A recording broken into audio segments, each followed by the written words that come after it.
皆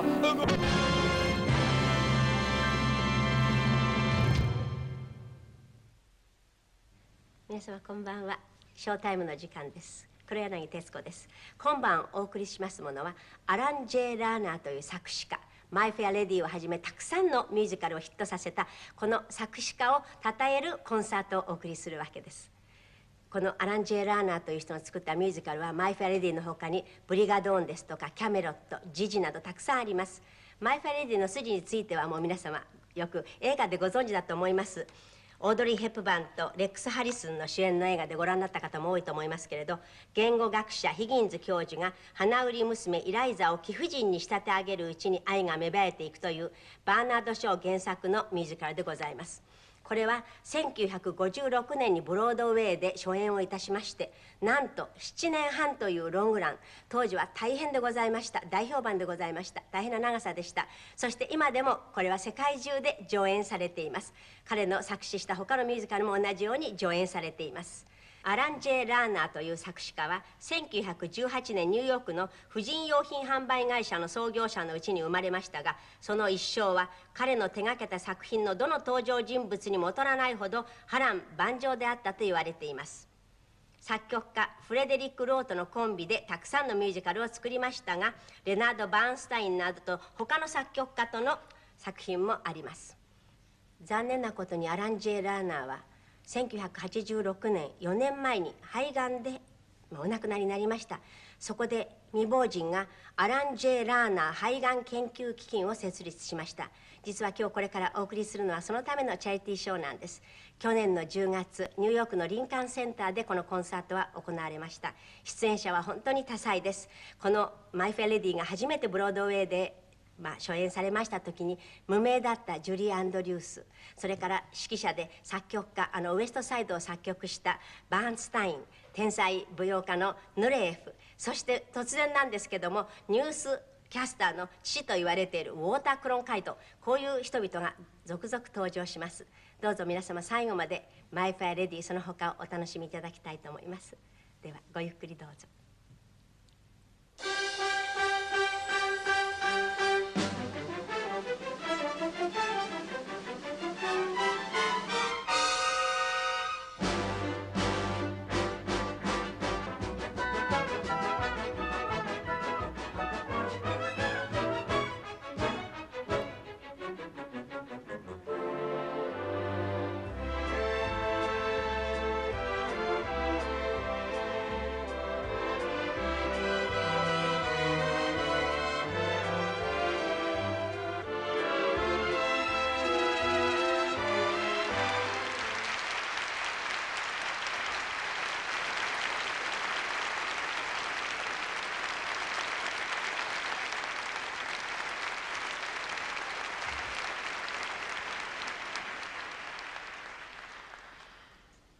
Good evening, ladies and gentlemen. I'm Kitty Carlisle Hart.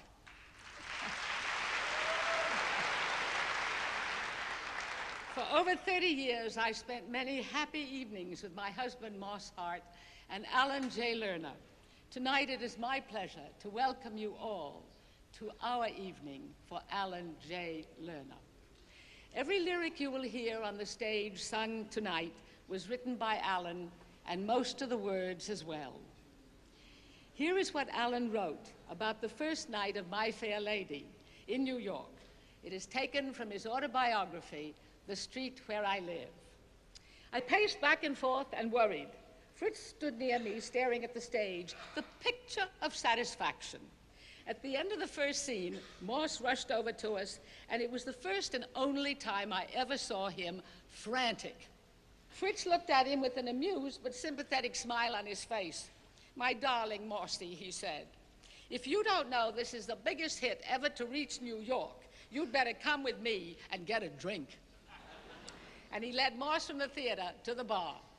And when they returned about 5 minutes later, with a little bit of luck, had stopped the show. And here to recreate the moment, please welcome from London members of Alan's own production of My Fair Lady, Mr. Peter Bayliss, Mr. Peter Durkin, and Mr. Peter McIntyre.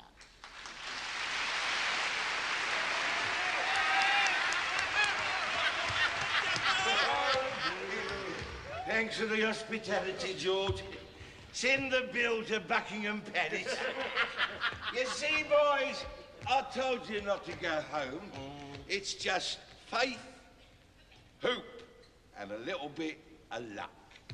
The Lord above gave man an arm of iron so he could do his job and never shirk. The Lord above gave man an arm of iron, but with a little bit of luck, with a little bit of luck, someone else will do the blinking work. With a little bit, with a little bit, with a little bit of luck, you'll never work.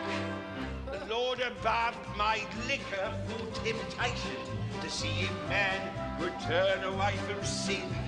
The Lord above made liquor for temptation, but with a little bit of luck, with a little bit of luck, when temptation comes, you'll give right in.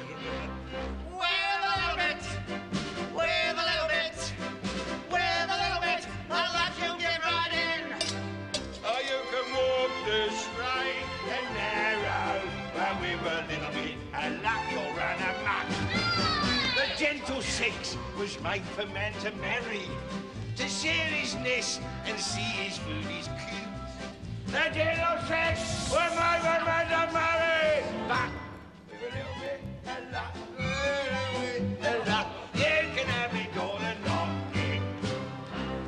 With a little bit, with a little bit, with a little bit of luck, you won't get hooked. With a little bit, with a little bit, with a little bit of blooming light. Face down there! How's a woman supposed to get out there? Out, get out, missus. Hey! That's no way to talk to a lady. Now, let's try and be neighbourly, boys. After all, the Lord above made man to help his neighbour, no matter where on land or sea or food. The Lord above made man to help his neighbour. With a little bit of luck, with a little bit of luck, when she comes around, you won't be home. With a little bit, with a little bit, with a little bit of luck, she won't be home. You're always throwing good, it's at you, and with a little bit of luck, a man can done. Oh, it's a crime, a man to go philandering and fill his wife's poor heart with grief and doubt. Oh, it's a crime for a man to go philandering with a little bit of luck, with a little bit of luck. You can see the blood and don't find out. With a little bit, with a little bit, with a little bit of luck, she won't find out. With a little bit, with a little bit, with a little bit of blooming light. Oi!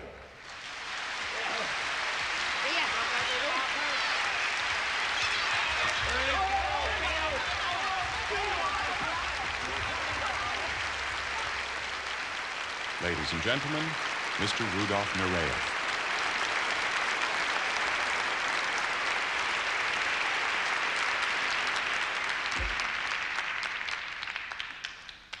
Now once again, the rain in Spain stays mainly in the plain. Дощ в Испании падает чаще на поляне. I think she got it. I think she got it. The rain in Spain stays mainly in the plain. I think she got it. By George, she got it. Now once again, where does it rain? On the plain, on the plain. And where is that soggy plain? In Spain, in Spain. The rain in Spain stays mainly in the plain.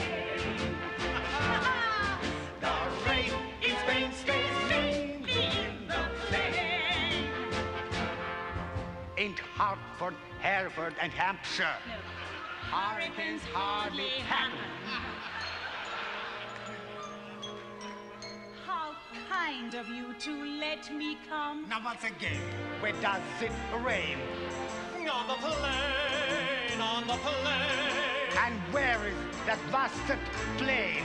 It's green, it's green. It's vast and Spain. The plain. It's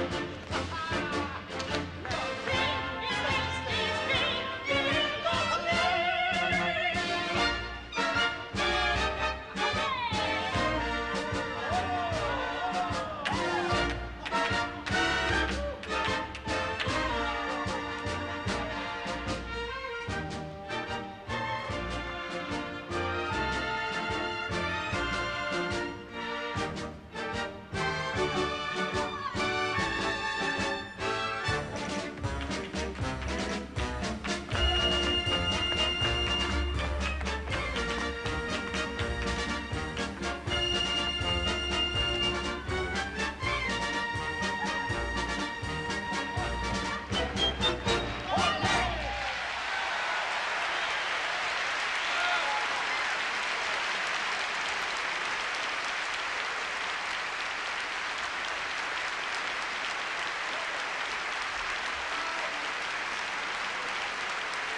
Ladies and gentlemen, Mr. Robert Meadmore.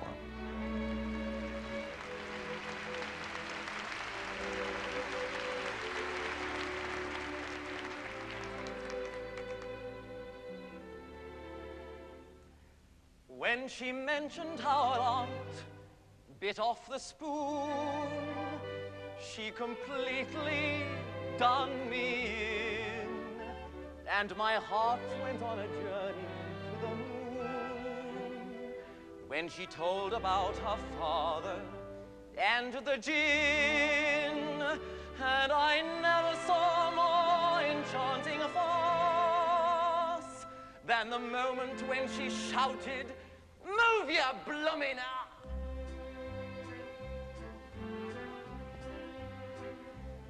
I have often walked down this street before, but the pavement always stayed beneath my feet before. All at once am I several stories high, knowing I'm on the street where you live. Are there lilac trees in the heart of town? Can you hear a lark in any other part of town? Does enchantment pour out of every door? No, it's just on the street where you live. And oh, the powering feeling just to know somehow you are near. The overpowering feeling at any second he might suddenly appear. People stop and stare, they don't bother me, for there's nowhere else on earth that I would rather be. Let the time go by. I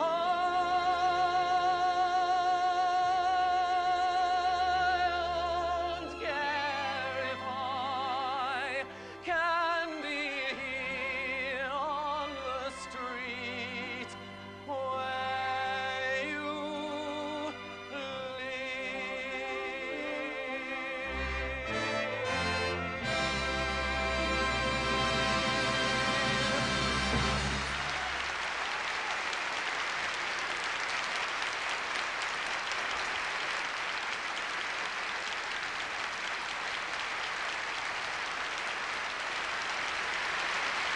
Our next song is the Ask a Gavotte from My Fair Lady, as designed by Cecil Beaton, of whom Alan wrote.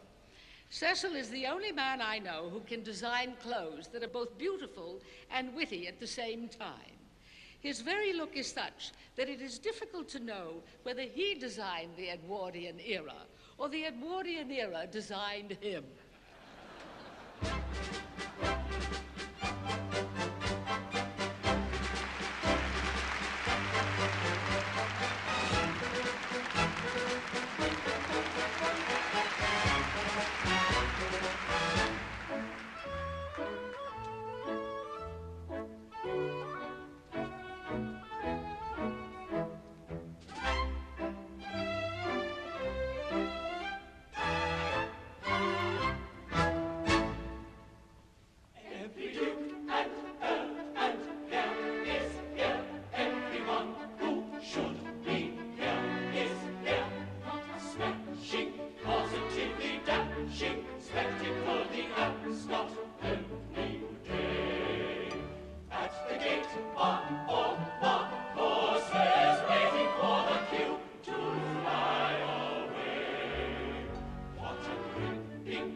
Ladies and gentlemen, Miss Jane Powell and Mr. Leroy Reeves.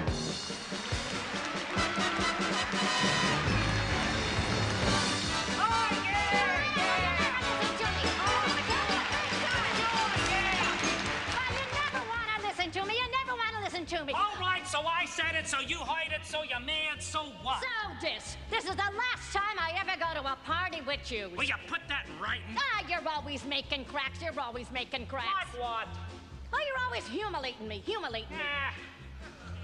Didn't your mother never teach you no manners? I never had no mother. We was too poor. Hey, what's the matter with just lately? You used to tell me you loved me. You used to treat me like a high-class dame.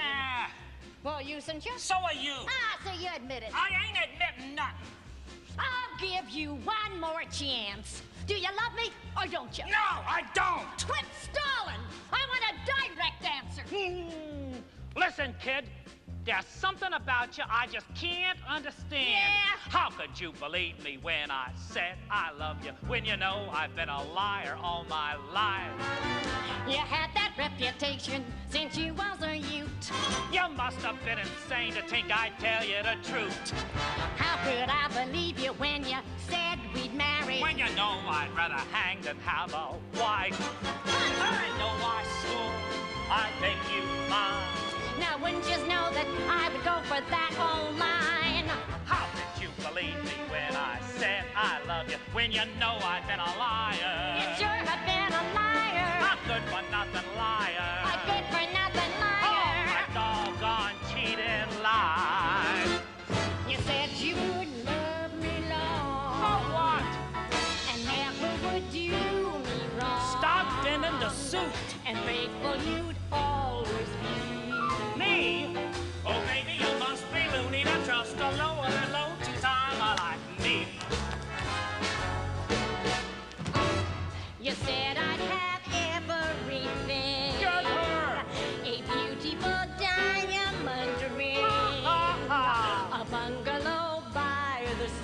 bungalow yet.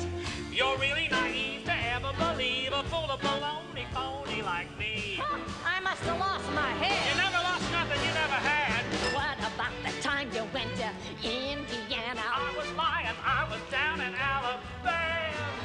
You said you had some business you had to complete. What I was doing, I would be a cad to repeat. And what about the evening you was with your mother? I was romping with another honey lamb. To think you swore our love was real. Baby, let us not forget that I'm a heel. How could I believe you when you said you loved me? When you know I've been a liar. Nothing but a liar. Oh, my long gone cheating liar.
Ladies and gentlemen, Mr. Leonard Bernstein.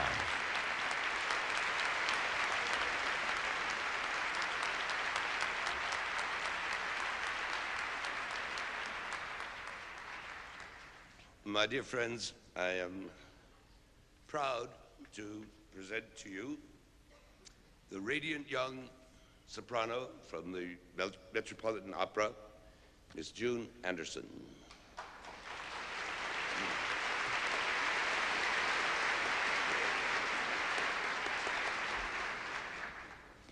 Miss Anderson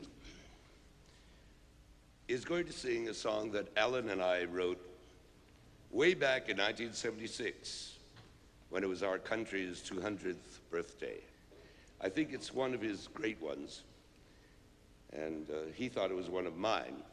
But mutual admiration aside, the song comes from one of my favorite scenes in all musical theater, one probably not known to most of you, since it occurs early in Act One of a tremendous flop called 1600 Pennsylvania Avenue, a musical that should have worked, perhaps even become a landmark in our theater, but did not, owing to reasons too complex to relate. In this particular scene, which I love so much, a certain lady of amazing grace and moral strength named Abigail Adams has been traveling all day in a stagecoach, deeply lost in the swampy Maryland woods, when suddenly she comes upon a 14-year-old runaway slave child hiding out in the night. She asks him if by any chance he knows how to get to the brand new capital that George Washington had cleverly arranged to be named after him. He sure does little Lud, for that is the boy's name, Lud, since he too is headed for that same new city, laboring under the delusion that everyone is free in the nation's capital. Mrs. Adams undertakes his protection and hauls him aboard to guide them to Washington. They arrive to find a shambles of a house with no staircase to the second floor and no place to hang out the laundry except in the grand East Room. Never mind, says Abigail. We'll make it all work. Yes, ma'am, says little Lud. Miss Adams, this is the most grandest house that ever was. And Abigail, touched by him, says, Would you like to work here? Yes, ma'am. We need a servant bell. You will be the bell. Is you ringing now, ma'am? Come here, Lud.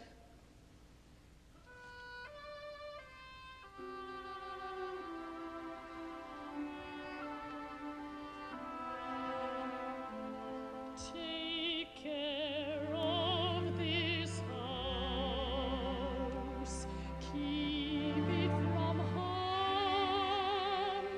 If bandits break in, sound the alarm. Care for this house. Shine it by hand and keep it so clean the glow can be seen all over the land. Be careful at night. Check all the doors. If someone makes off with a dream, the dream will be yours. Take care of this house. Be always on call. For this house is the hope of us all.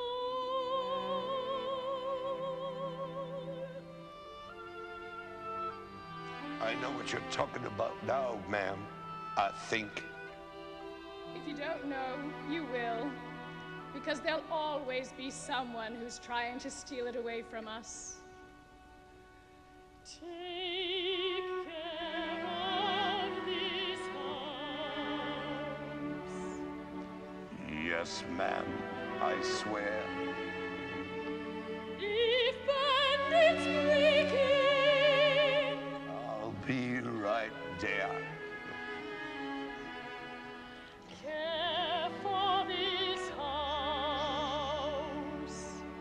Shine it by hand. And make it so clean the glow can be seen all over the land.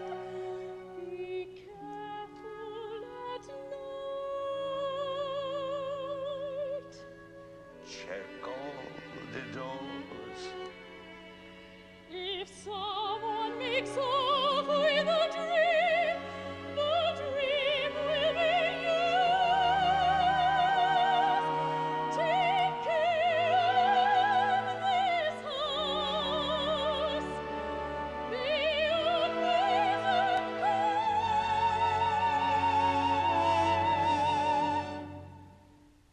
Care for this house.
ladies and gentlemen, Miss Julie Andrews.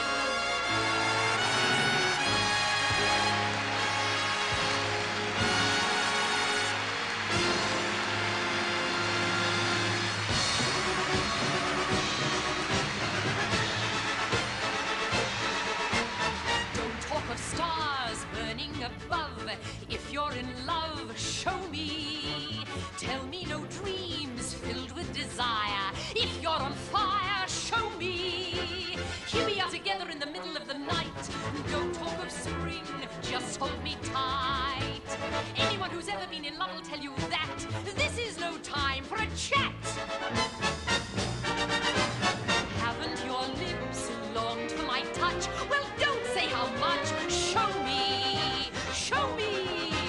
Don't wait until wrinkles and lines pop out all over my brow. Show me now.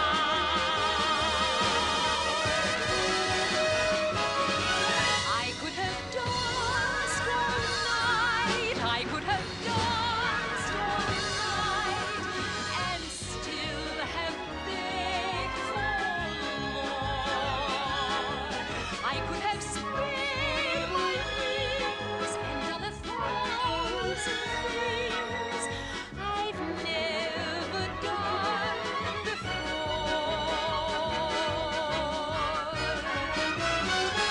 I'll never know what made it so exciting. Why all at once my heart took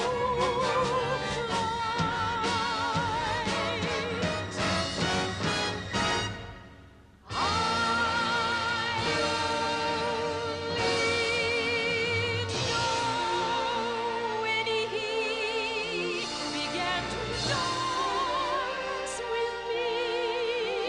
I could have danced, danced,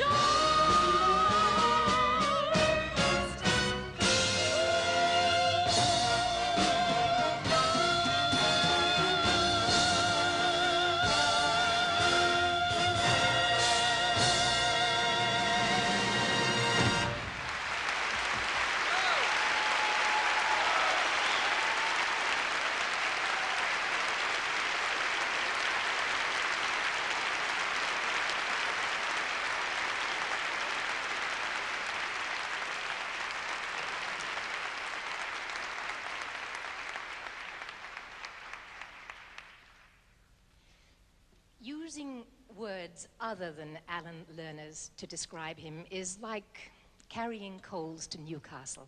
But I did want to talk about this singular man in a way that he would perhaps never have talked about himself. I can't imagine Alan talking about his generosity, but he was the most giving of men, not only with his talent, but with his humanity. Brilliant, erudite, sophisticated, yet he could put the right words into the mouths of rough and tumble prospectors, Cockney flower girls, opportunistic fathers, young French innocents on the brink of womanhood, jaded old reprobates, not to mention mythical Scotsmen, kings, knaves, and assorted villains, virgins, and vagrants. He gave them all eternal life. Alan was also an impeccable lyricist, as we have heard this evening.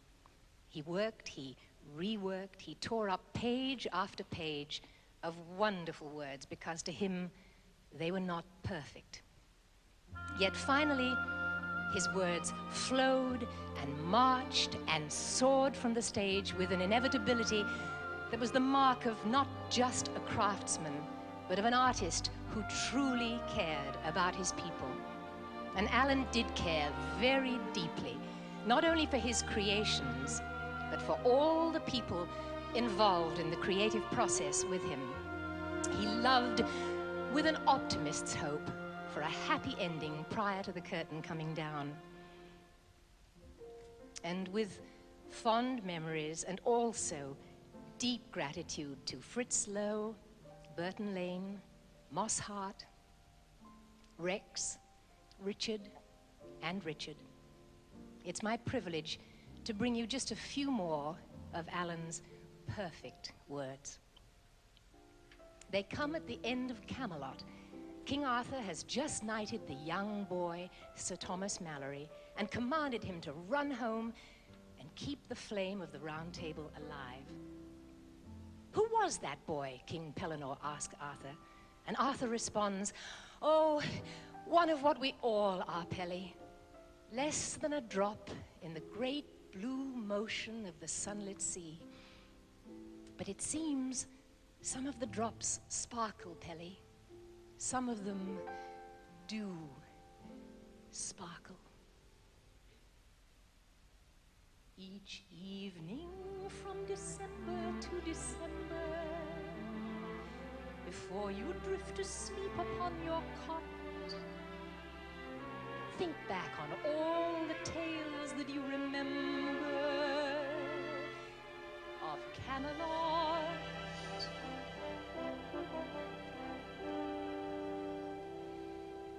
Ask every person if he's heard the story, and tell it strong and clear if he has not, that once there was a fleeting wisp of glory called Camelot. Camelot.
Ladies and gentlemen, Mr. Walter Cronkite.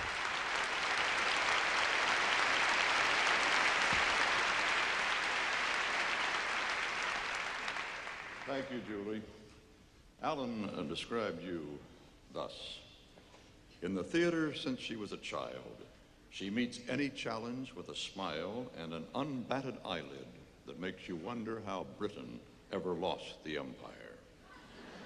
Always gracious, always willing, an amazingly quick study both musically and dramatically.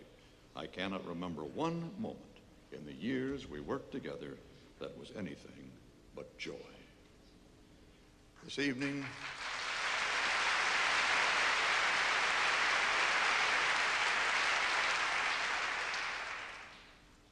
has been about song. And Alan wrote, "Song is the joint art of words and music, two arts coalescing into a third. The relation and balance of these two arts is a problem that has to be resolved anew in every song that is composed." In the final sentence of his autobiography, Alan concludes, "In the end, I have come to realize that I write not because it is what I do, but because it is what I am.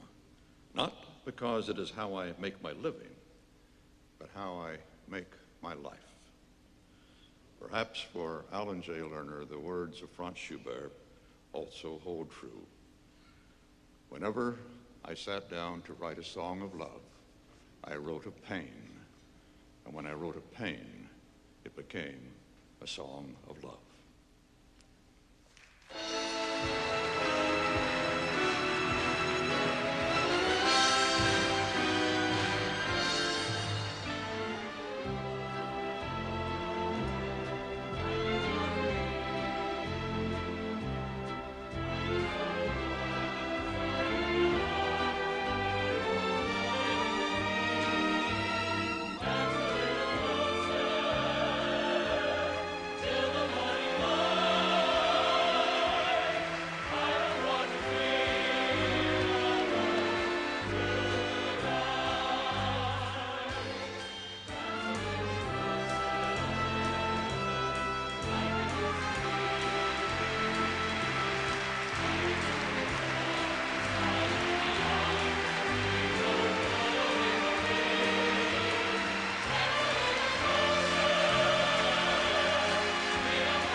私が生まれて初めてブロードウェイで見たミュージカルがこの「マイ・フェア・レディ」でした。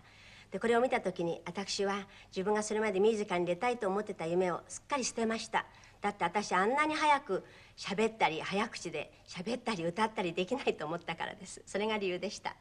それでは今週はこの辺で。